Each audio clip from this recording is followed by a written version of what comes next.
Welcome! In front of me I have POLAR M400 and I'm gonna show you how to change the time and date format on this watch.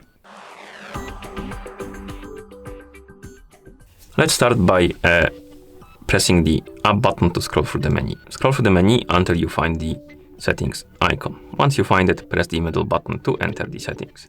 Now scroll through the settings and find the watch settings option. Once you select it, press the middle button. Here, find the time option or the date option. First, let's change the time format. So select time, press the middle button. Here, select the time format. You have options like 12 hours and 24 hours, and then press the middle button. Then skip through the time change. If you want to, you can also change the time.